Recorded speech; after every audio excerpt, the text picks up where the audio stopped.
igual juramento por parte de barões, castelães, cavaleiros e consulado urbano.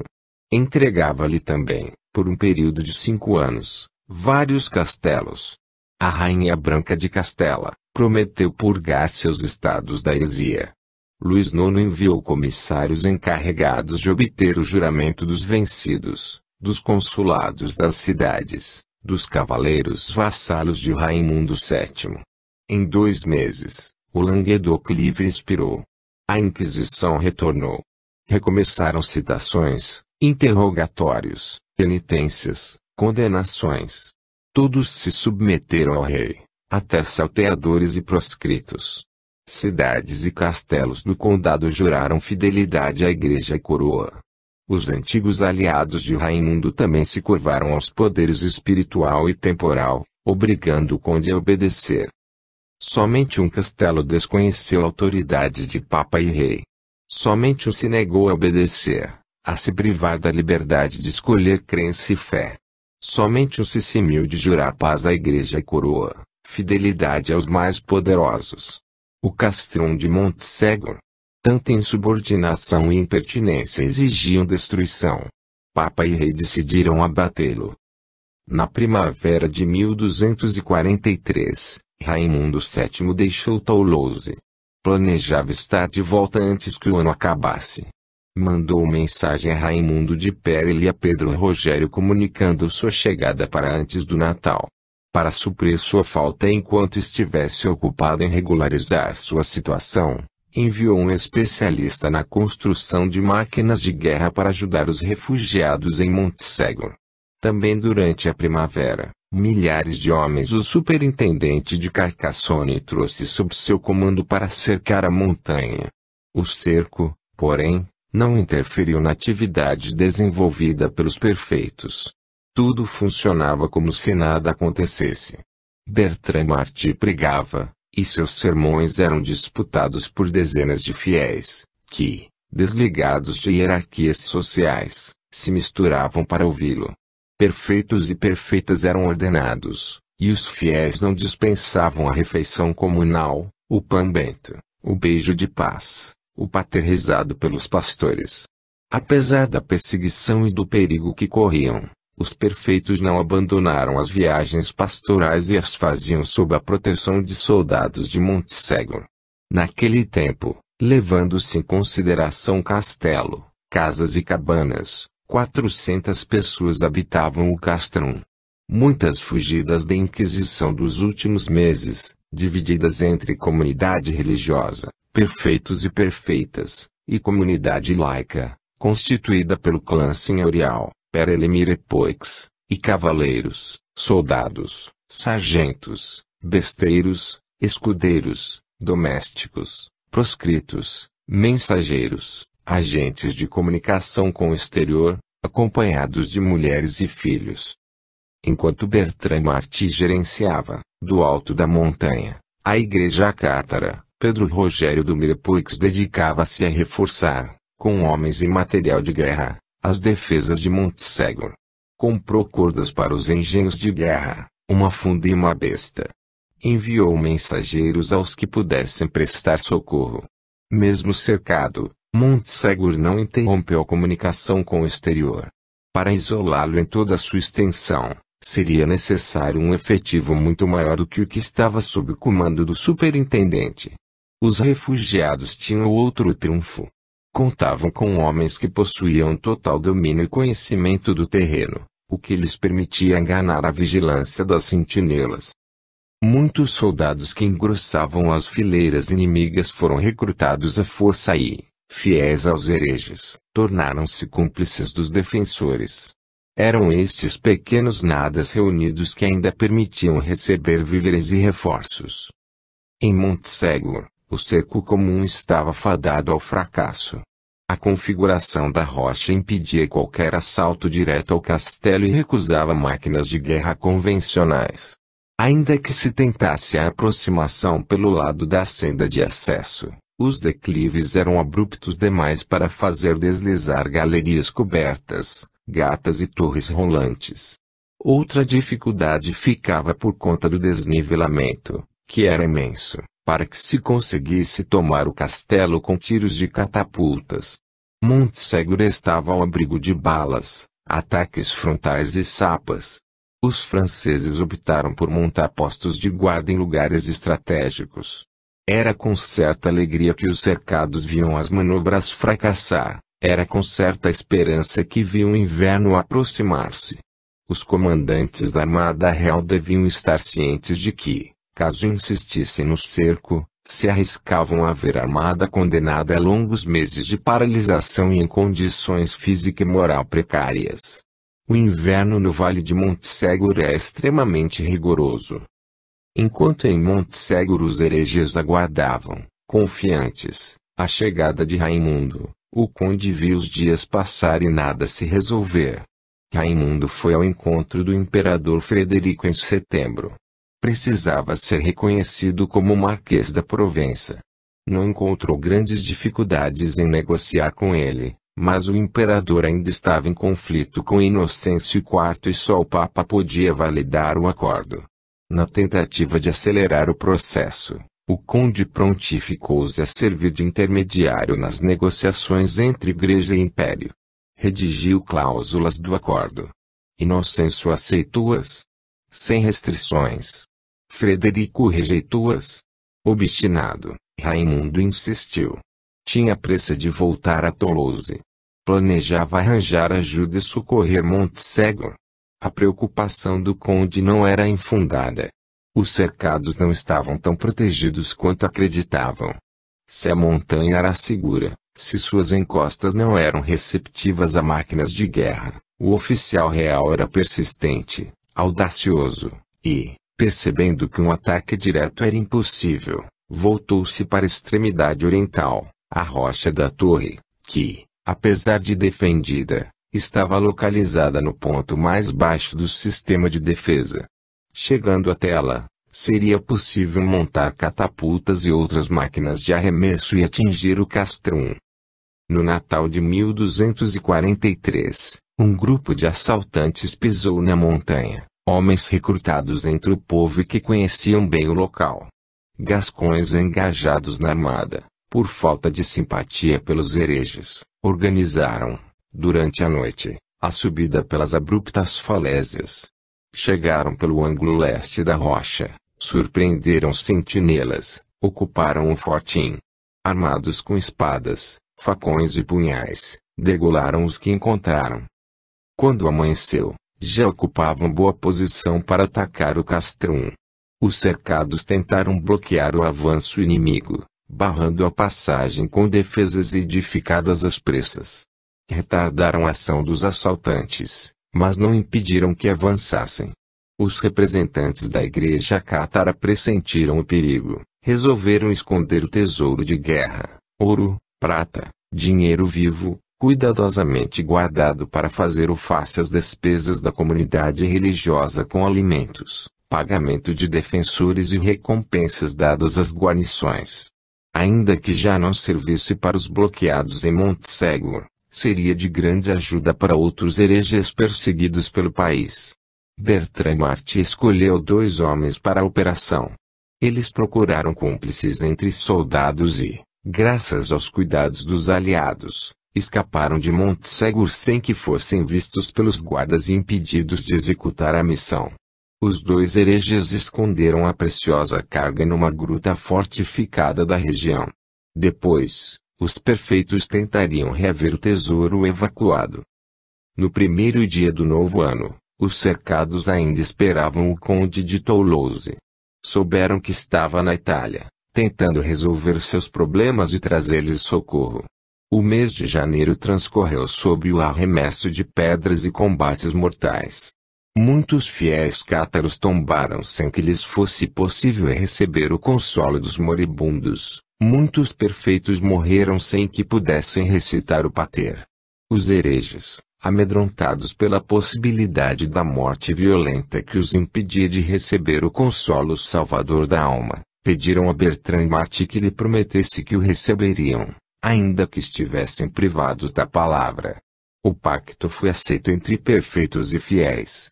À medida que os combates se tornavam mais frequentes e intensos, mais soldados se comprometiam com o pacto. Em fevereiro, nada mudou.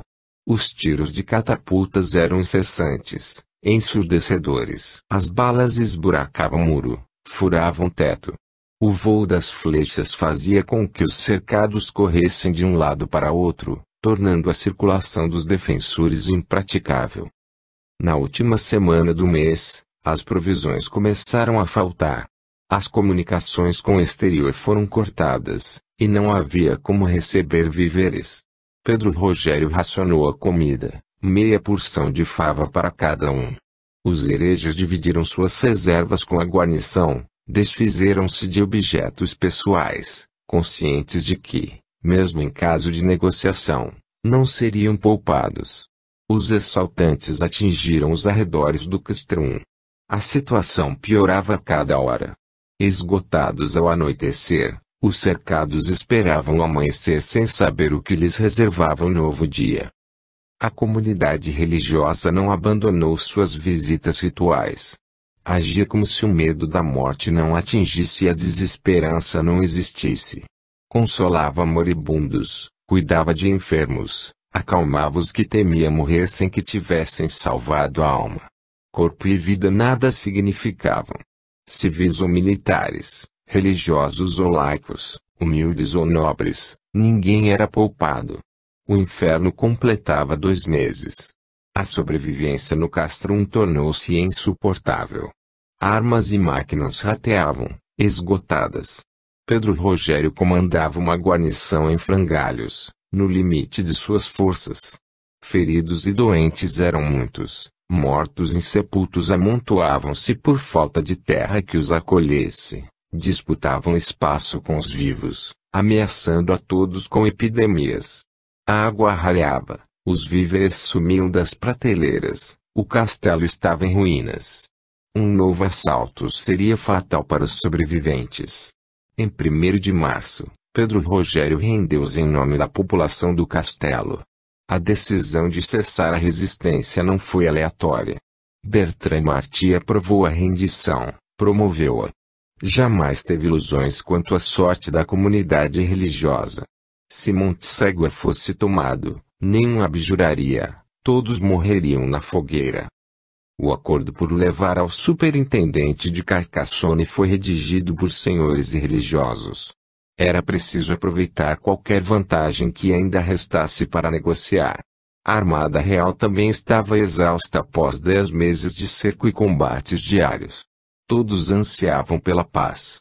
Rogério pediu a libertação de laicos, soldados e civis, a revogação das condenações por contumácia, a anistia para os envolvidos com o massacre de Avignonet.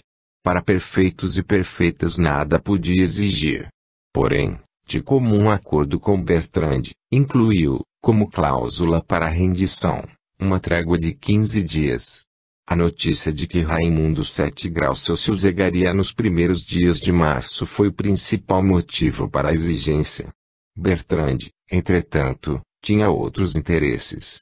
Com a trégua, o bispo dos hereges teria tempo suficiente para que, como chefe supremo da Igreja cátara, pudesse colocá-la em ordem, para que regularizasse a questão financeira e encontrasse uma maneira segura de fazer chegar à Lombardia, para a ajuda dos que lá se haviam refugiado, o tesouro escondido nas vésperas do Natal, para que os religiosos recebessem o consolo antes da morte. O acordo foi firmado em março, aos 2 dias do mês. Até o dia 15, a trégua foi concedida. Aos 16 dias, a armada tomaria Montségur. Durante este período, a atividade do castrum foi intensa. Livres dos bombardeios, das saraivadas de flechas que impediam a circulação, perfeitos e perfeitas retomaram suas atividades normais. Entre os dias 4 e 13 distribuíram, entre os que sobreviveriam, o que lhes restava de moedas, víveres, vestimentas. Ocuparam-se com sermões, organizaram com o pouco que lhes sobrara a Santa Refeição, em que não faltaram o pão bento por dividir nem o beijo de paz. No domingo, 13 de março, bons cristãos e boas cristãs preparavam-se para o consolo que seria ministrado por Bertrand Marty, quando inúmeros fiéis foram até o bispo e pediram que fossem consolados. Homens e mulheres, nobres, proscritos, artesãos de todas as artes, que não eram perfeitos, optaram pelo suplício exatamente quando a rendição acabava de lhes garantir a vida salva. Privilegiaram, acima da carne, a salvação da alma. A noite do dia 15 transcorreu em paz. Esperavam ainda a chegada de Raimundo. Pedro Rogério escondeu 4 perfeitos, que escapariam da fogueira que seria acesa no dia seguinte. Não por medo do fogo, o que seria uma traição à fé que haviam abraçado, mas para o cumprimento da missão que o bispo dos hereges lhes havia solicitado, recuperar o tesouro da igreja e entregar a preciosa carga a companheiros clandestinos que dela necessitavam. Pedro Rogério organizou a fuga. Sob o torreão, ao norte, a rocha possuía cavidades naturais capazes de esconder os homens. À noite, foram amarrados a cordas e abaixados até as sinuosidades da pedra. Lá permaneceram até que pudessem escapar em segurança. O dia 16 nascia quando os chefes militares e religiosos da Armada Real subiram a montanha acompanhados dos inquisidores. Os que não estavam destinados à fogueira foram evacuados. Depois, responderiam a inquéritos. Os bons homens foram reunidos. Eram 224, incluindo os convertidos de última hora. Não armaram um tribunal para inquisição regular. Não fizeram interrogatórios. Não abriram processos. Não emitiram julgamentos. Os inquisidores agruparam os consolados. Perguntaram se estavam dispostos a abjurar em nome da Igreja Católica. Nenhum abjurou. Os hereges foram amarrados a tachos de madeira, arrastados até o pé da montanha. O vaiado foi preenchido com folhagem e madeira. O fogo crepitou. Homens e mulheres lançaram-se ao braseiro. Uma modesta estela marca hoje o local provável do sacrifício ao pé da montanha. Gravada na pedra, singela e respeitosa homenagem aos cátaros, aos mártires do puro amor cristão. Raimundo continuava na Itália sem conseguir que Inocêncio e Frederico se entendessem. As negociações o ocuparam durante meses. Só em abril o conde chegou a Toulouse. Montsegur já não precisava de sua ajuda. O Castrum já não existia. Montsegur foi entregue, com 15 anos de atraso, ao seu senhor legal após o Tratado de Paris. Como toda construção ocupada por hereges, o castelo foi queimado. O novo senhor não erigiu residência. Edificou um posto militar e nele estabeleceu sua guarnição. Durante bom tempo, os que escaparam de Montsegur mantiveram contato. Inúmeras vezes foram interrogados pela Inquisição. Depois dos interrogatórios, das confissões, optaram pelo esquecimento das provações impostas, pelo distanciamento das pessoas envolvidas, durante tantos anos, com os mártires da Igreja Cátara. Sargentos, vindos de várias regiões, retornaram a seus países de origem. Nobres, desapossados em favor de senhores franceses, foram reduzidos à miséria e, não fosse a caridade de parentes próximos, morreriam de fome. O poder nobiliário do clã Pere Lemirepoix, senhores e castelães, devotados protetores dos hereges, dos bispos Guilherbertes de Castres e Bertrand Marty, insubmissos que enfrentaram Simão de Montfort e a Armada Real foram reduzidos a nada. Senescalias reais ocuparam os viscondados de Béziers e Carcassonne. Raimundo VII morreu em 1249, aos 52 anos. Sem filho varão. Seu cortejo fúnebre foi acompanhado pelo povo, que chorou a morte de seu conde, o fim da dinastia dos Raimundos de Toulouse, o desaparecimento de sua existência nacional. Afonso de Poitiers e Joana tomaram posse do condado. O casal morreu em 1271. Sem herdeiros. O condado foi definitivamente anexado à coroa francesa. A França ganhou novos limites, novos contornos. Transformou sua estrutura interna e externa. Abriu as portas que lhe deram acesso ao comércio mediterrâneo. O Languedoc foi reduzido à colônia, sua língua, a Languedoc, passou a ser um simples patois. O fim de Montségur, eleito sede e cabeça da Igreja dos Hereges, não marcou o fim do catarismo. A resistência dos que acreditavam no batismo do Espírito Santo continuou sem ele. Perfeitos e perfeitas viveram em grutas e florestas, pregaram em surdina, distribuíram consolo a noviços e moribundos, perseguidos por delatores, intimados por inquisidores, ameaçados de aprisionamento, exílio e fogueira, mas 100 anos de Inquisição reafirmaram a vitória da Igreja que se elegeu verdadeira, correta, universal, anunciaram a morte do catarismo. A caça aos hereges durou até a última fogueira, acesa em 1321. Fim.